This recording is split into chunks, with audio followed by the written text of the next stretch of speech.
BRICS நாடுகள் அப்படின்னா Brazil, Russia, India இந்த மாதிரிலாம் ஒரு 7 நாடுகள் சேர்த்து ஒரு அமைப்பு ஏற்படுத்தியிருக்காங்க.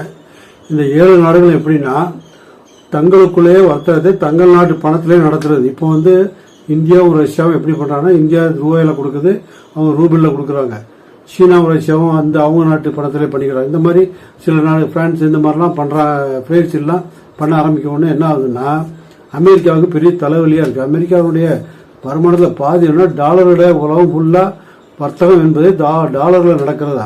டாலர் வாங்கி டாலர் கொடுக்கும்போது அவரோட கமிஷன் அதே பல கோடி ரூபா, பல ஆயிரம் கோடி ரூபா வந்துகிட்டே இருக்கும் அவங்களுக்கு. இப்போ என்ன ஒவ்வொரு நாடுகளையும் இந்த மாதிரி டாலரை முக்கியத்துவத்தை கொடுத்துட்டு அவங்க நாட்டு கரன்சியில் பணப்பரிமாற்றம் பண்ணுறது வந்து அமெரிக்காவுக்கு ஒரு பிரச்சனை. ஏன்னா ஏற்கனவே இந்த ஐரோப்பிய நாடுகள் கூட்டமைப்பு ஆரம்பித்து பண்ணும்போது ஈராக் அதிபர் சதாம் ஹுசேன் வந்து முதல் முறையாக அந்த ஈரோ படத்தில் அவர் எண்ணெயெல்லாம் விற்கிறதுக்கு ஏற்பாடு பண்ணார். அதன் விளைவு தான் அவர் வந்து பலியாக வேண்டிய சூழ்நிலை ஏற்பட்டது.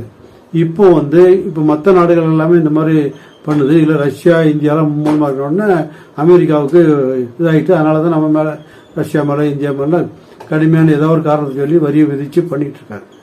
இப்போ என்ன பண்ணுறாங்க, பிரிக்ஸ் நாடுகளை அடுத்த கட்டமாக என்ன பண்ணுறாங்கன்னா பிரிக்ஸ் நாடுகளுக்குள்ளே ஒரே மாதிரி ஒரு கரன்சி கொண்டு வரலாமான்னு யோசனை பண்ணிட்டு இருக்காங்க. அது நடைமுறைக்கு வரல.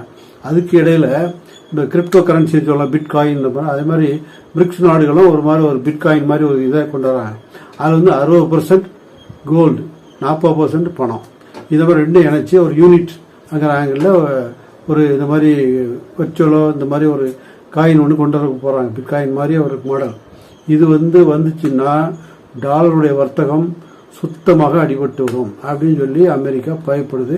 அதனால இந்த பிரிக்ஸ் நாட்டை உடைக்கிறது, அதனால் எந்த வேலையும் அந்த பிரிக்ஸ் நாடுகள் ஏதாவது பிரச்சனை உண்டாக்குறது, இந்த மாதிரி எல்லாத்தையும் ஏதாவது ஒன்று பண்ணிக்கிட்டே இருக்காங்க.